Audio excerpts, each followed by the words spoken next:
সুপ্রিয় শিক্ষার্থীবৃন্দ, তোমরা কেমন আছো? আশা করি ভালোই আছো। ঢাকার Ahmed Bawani academy school and college এর নিয়মিত আয়োজন লাইভ ক্লাসে তোমাদের সকলকে স্বাগত জানাচ্ছি। এছাড়া এই মুহূর্তে যে যেখান থেকে আজকের এই লাইভ ক্লাসে যুক্ত হয়েছেন সবাইকে জানাই আমার অভিবাদন। আজ আমি ষষ্ঠ থেকে দশম শ্রেণীর বাংলা দ্বিতীয় পত্র বিষয়ের গুরুত্বপূর্ণ অংশ নিয়ে আলোচনা করব। বিশেষ করে নির্মিতি অংশ, যেখানে শিক্ষার্থীরা অনেক প্রশ্নবিদ্ধ হয়। আজকে এই বিষয়গুলো আমি তোমাদের সংক্ষিপ্ত আকারে স্পষ্ট করে দিতে চাই। সুপ্রিয় শিক্ষার্থী, আমরা বিশেষ করে যখন নির্মিতি অংশে আনসার করতে যাই তখন আমাদের অনেকেরই ভ্রান্ত ধারণা থাকে যে আসলে এটা শুধু মুখস্থের একটি ব্যাপার, এখানে আসলে সৃজনশীলতা নেই। কিন্তু এটা সম্পূর্ণ একটি ভুল ব্যাপার, ভুল চিন্তা। আজকে আমরা আশা করব এই ভুল তথ্য থেকে আমরা ভালো করে বুঝে নেব যে এখানে কিভাবে লিখতে হয়। এর মধ্যেও যে সৃজনশীলতা রয়েছে সেটি আমরা আজকে এই ক্লাস থেকে স্পষ্ট ধারণা অর্জন করব।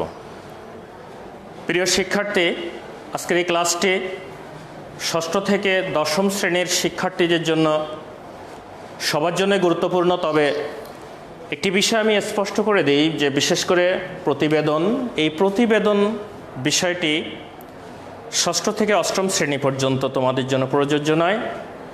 বাকি পাঁচটি অংশ, বিশেষ করে সারাংশ সারমর্ম, ভাব সম্প্রসারণ, পত্র বা দরখাস্ত, অনুচ্ছেদ এবং প্রবন্ধ রচনা, এই বিষয়গুলো তোমাদের সকলের জন্য অত্যন্ত গুরুত্বপূর্ণ।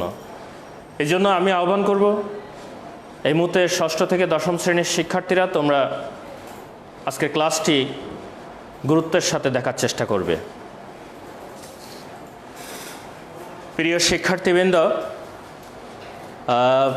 আজকের এই লাইভ ক্লাসে আমার সাথে কে কোথা থেকে যুক্ত হয়েছে আমি একটু দেখতে চাই। তোমাদের কাছ থেকে একটু সময় নিচ্ছি, তারপরে আমরা বিস্তারিত আলোচনায় চলে যাব। একটু দেখি কে কোথায় কিভাবে যুক্ত হয়েছে।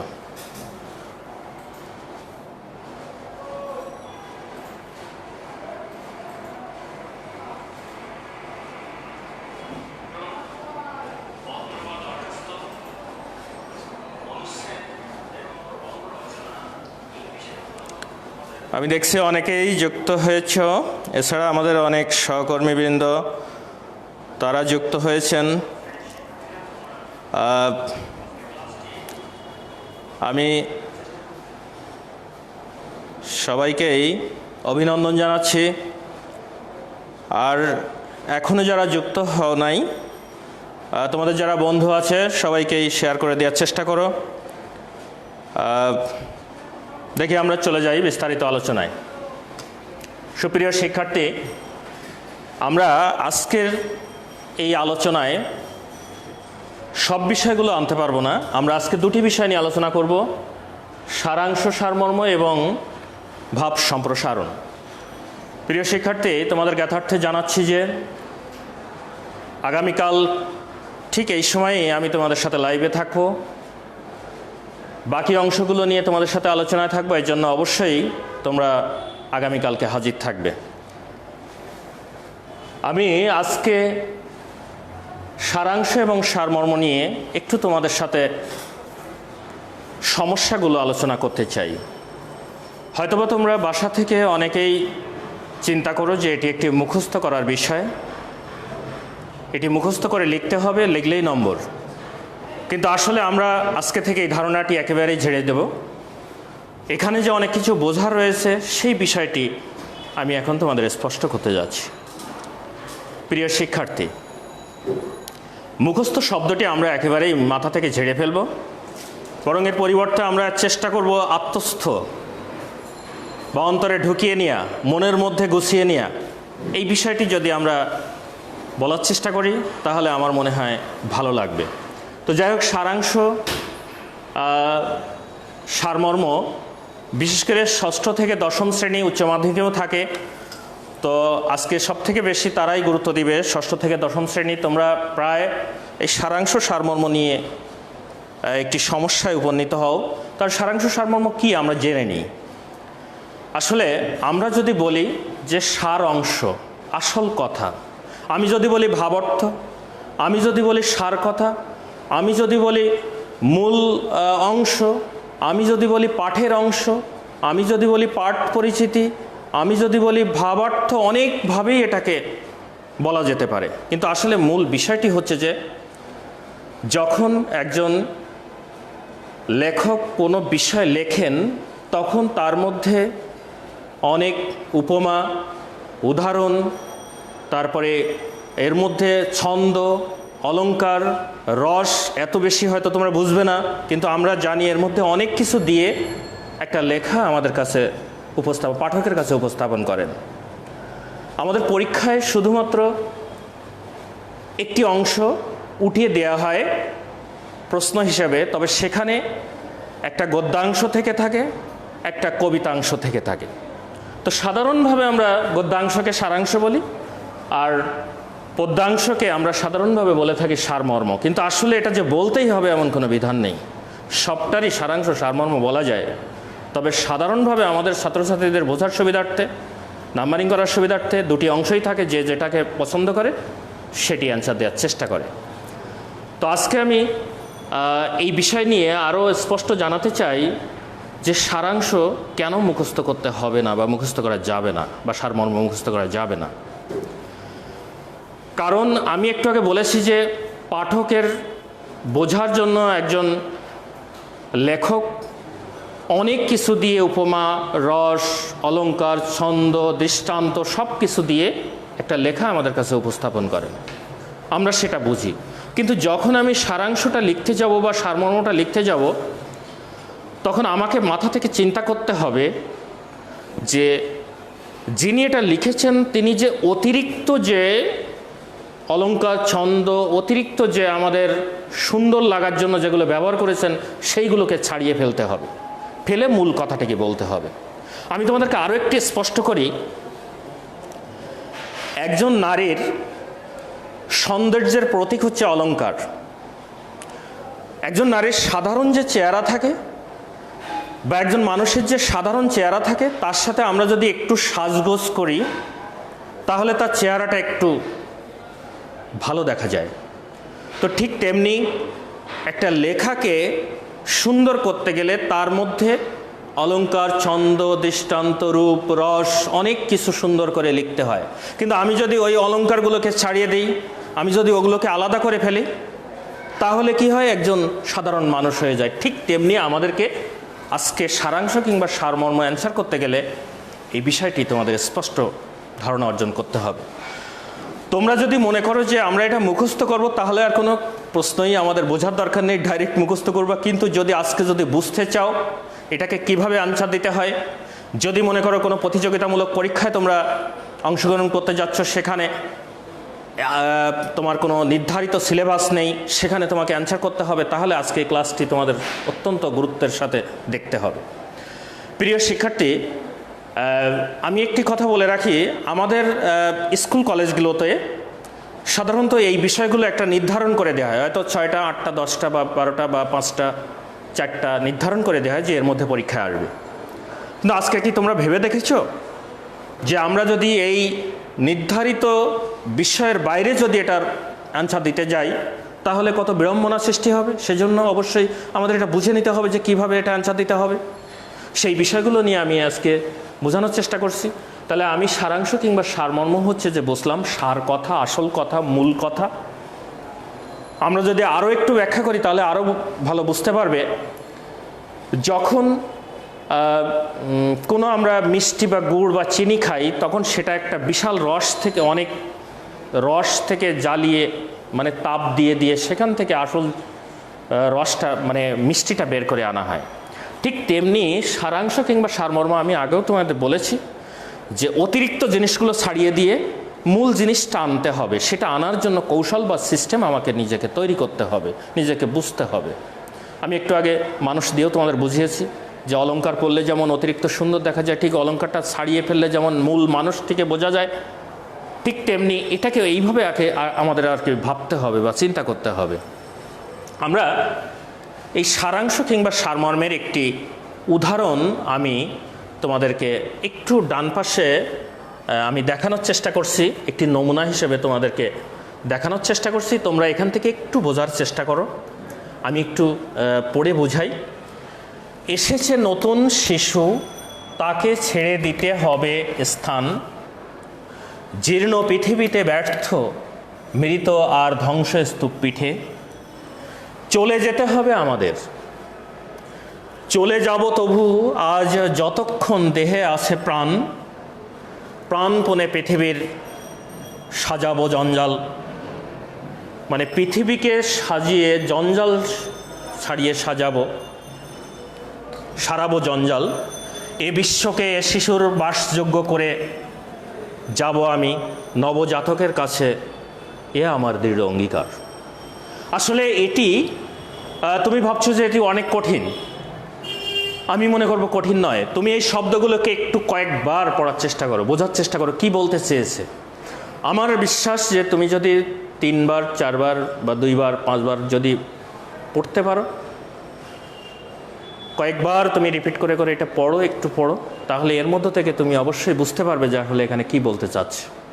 আমি এটা নমুনা হিসেবে তোমাদের নিয়ে এসেছি, তোমাদের বিভিন্ন সিলেবাসে বিভিন্ন রয়েছে, তারপরেও এটা দেখো। তো এখানে বলেছে এসেছে নতুন শিশু, তাকে ছেড়ে দিতে হবে স্থান।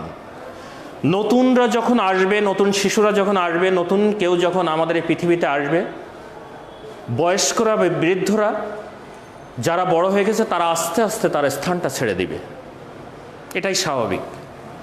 জীর্ণ পৃথিবীতে ব্যর্থ মৃত আর ধ্বংসস্তূপ পিঠে, মানে এই পৃথিবীটা জীর্ণ ধ্বংসস্তূপ, এখানে অনেক ব্যর্থতা রয়েছে। চলে যেতে হবে আমাদের, এই সব কিছু নিয়েই আমাদের চলে যেতে হবে। কিন্তু কি করতে হবে? চলে যাব তবু আজ যতক্ষণ দেহে আছে প্রাণ, মানে যতক্ষণ আমরা বেঁচে থাকবো, অর্থাৎ মৃত্যুর আগ পর্যন্ত বলতে চাচ্ছে। প্রাণপণে পৃথিবী সারাবো জঞ্জাল, মানে প্রাণ দিয়ে আমি পৃথিবীর জঞ্জালগুলোকে সারাবো, মানে সরিয়ে দেব, এগুলোকে দূর করে দেব। এ বিশ্বকে এ শিশুর বাসযোগ্য করে যাব আমি, আমার দায়িত্ব। যারা চলে যাব, যে শিশুরা আসবে তাদের জন্য এটা বাসযোগ্য সুন্দরভাবে পরিবেশ সৃষ্টি করে যাওয়া আমার দায়িত্ব। সেই দায়িত্বটা আমি পালন করে যাব।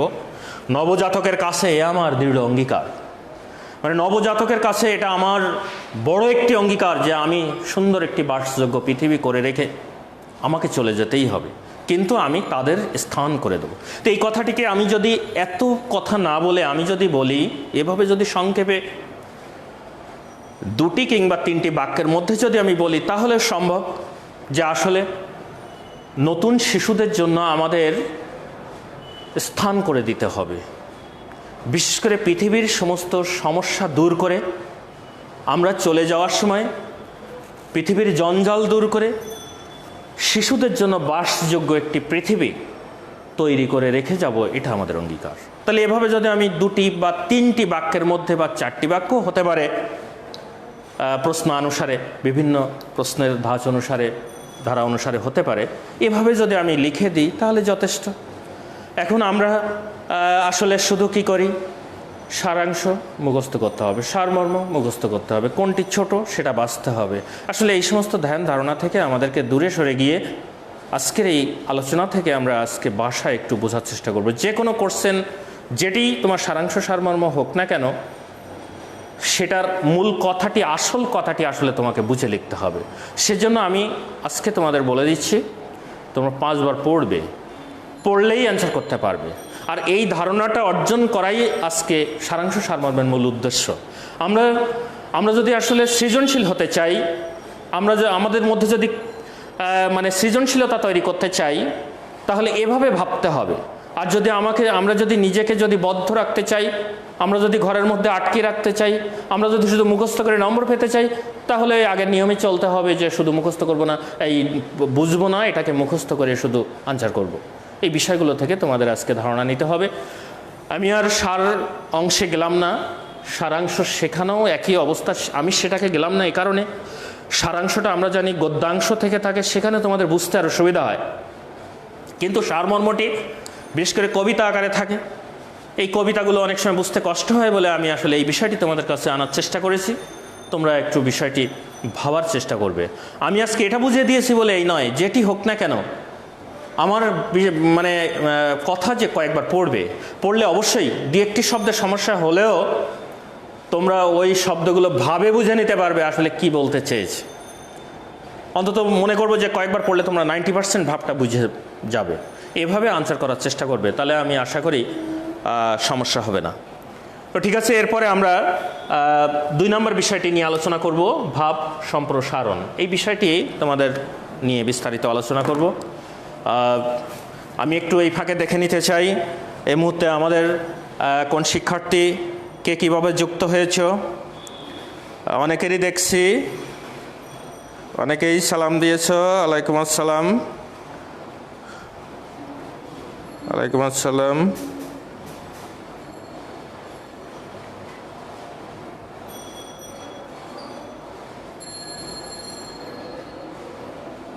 আমাদের অনেক সহকর্মী যুক্ত হয়েছেন, আপনাদেরকে অভিনন্দন।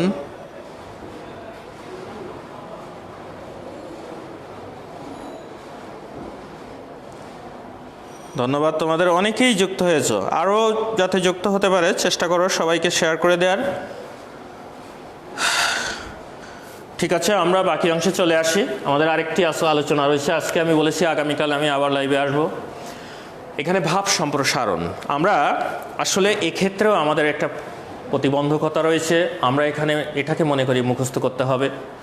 হয়তোবা তোমাদের বাসায় যারা তোমাদের গাইড করেন অনেকেই হয়তো বলে থাকেন এটা আমরা ছোটোবেলা থেকে মুখস্থ করেছি, মুখস্থ করতে হবে। আসলে মুখস্থ বিষয় নয়, এখানে বোঝার অনেক বিষয় আছে। আমরা ভাব সম্প্রসারণকে আগে বুঝে নিই যে আসলে ভাব সম্প্রসারণটা কী। আমরা যদি এভাবে বুঝি, একটা ভাবকে সম্প্রসারিত করা, ভাবটা কি? একটা কথার মধ্যে অনেক কথা একটি বাক্যের মধ্যে বা দুটি বাক্যের মধ্যে বা দুটি লাইনের মধ্যে, কবিতাও হতে পারে, গদ্য হতে পারে, এর মধ্যে অনেক কথা নিহিত থাকে, এটা দিয়ে অনেক কিছু বোঝানো হয়ে থাকে। সেই অন্তরের কথাগুলোকে বের করে আনাটাই হচ্ছে যে ভাব সম্প্রসারণ। আমরা জানি সম্প্রসারিত করা, বৃদ্ধি করা। তো মনে করো তুমি একটা কথা বললে, তোমার কথার অন্তরালে অনেক কথা লুকায়িত রয়েছে। তুমি হয়তো তোমার বন্ধুকে বললে একটা কথা, এর মধ্যে অনেক কথা চেপে রেখেছো, সেটা হয়তো তোমার বন্ধু বুঝতে পেরেছে। তখন বন্ধু বলে, ও বুঝতে পেরেছি, তুমি এই কথাগুলো বলো নাই, কিন্তু আমি বুঝেছি তোমার কথা দিয়ে।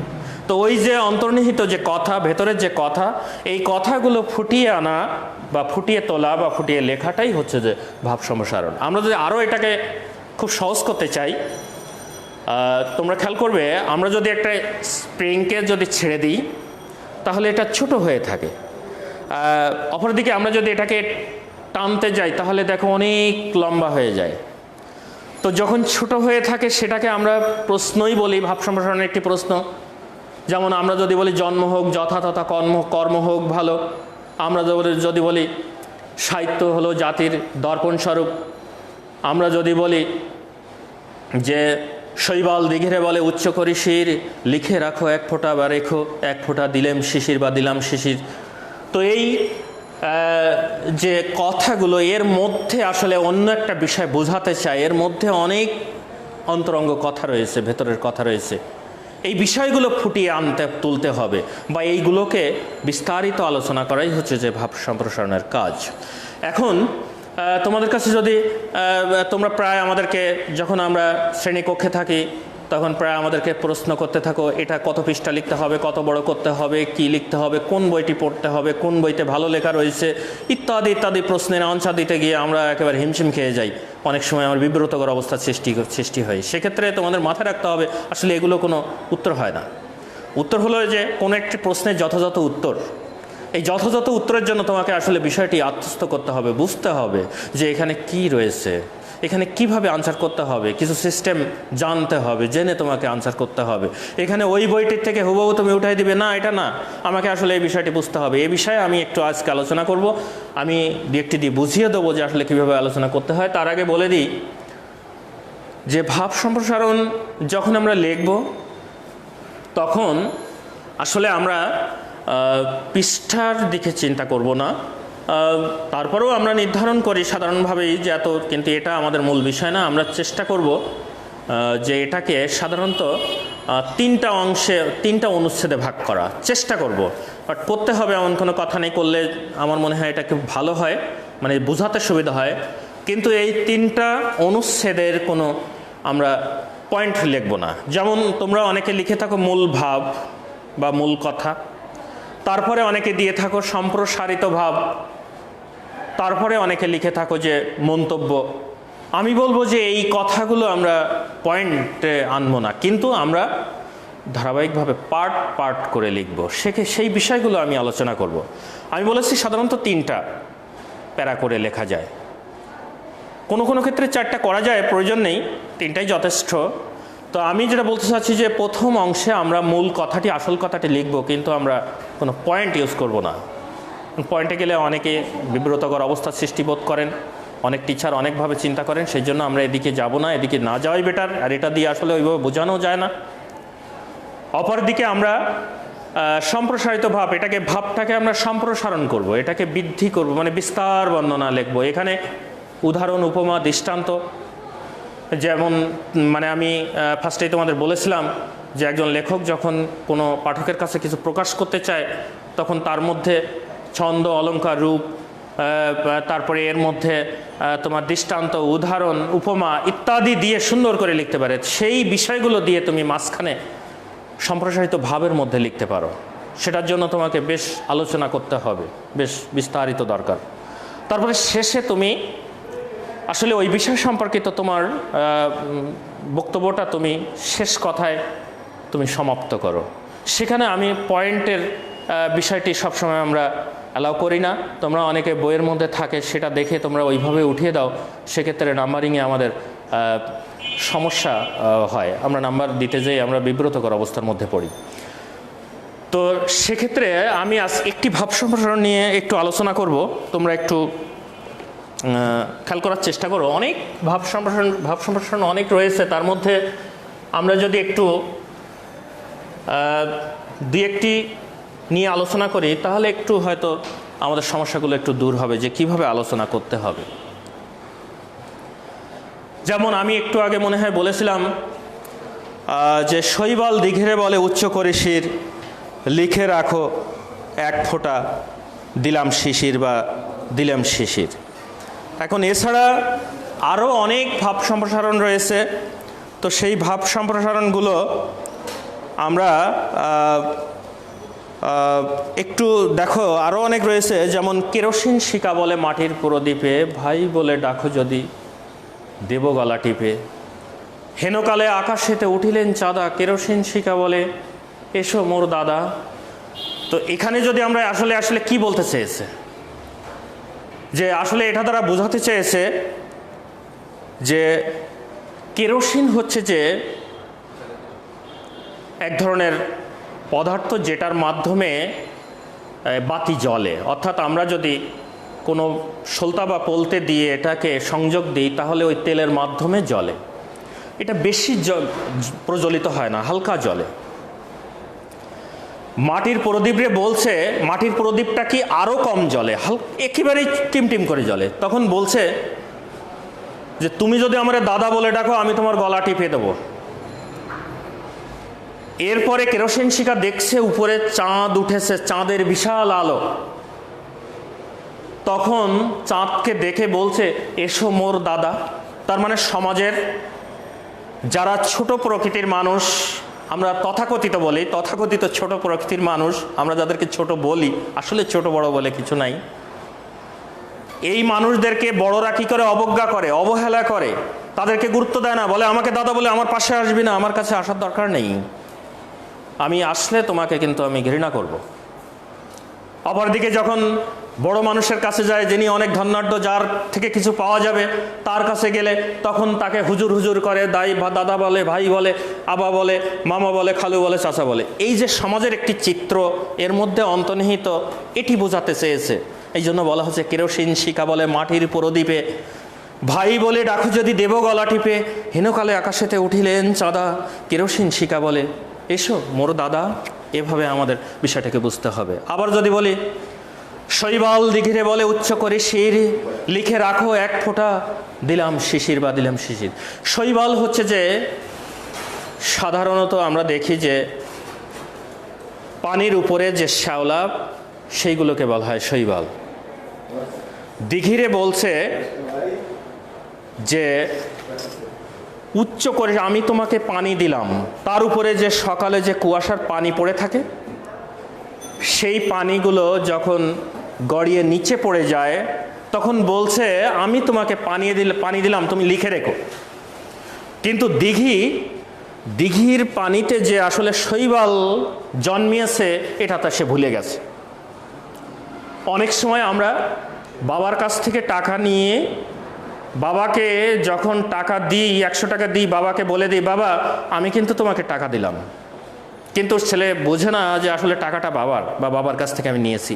তো সমাজের আসলে বাবা, আমি উদাহরণ দিলাম, সমাজের এমন কিছু বিষয় রয়েছে যে আসলে আমাদের সমাজে যে সে অন্যের কাছ থেকে সব কিছু ভোগ করছে, কিন্তু সে ভুলে যায় যখন সে কিছু দেয় তখন সে ভুলে যায়, তখন মনে করে আমি তাকে উপকার করছি। আমি ছোট্ট একটু উদাহরণ দিলে আরও স্পষ্ট হবে এই বিষয়টি।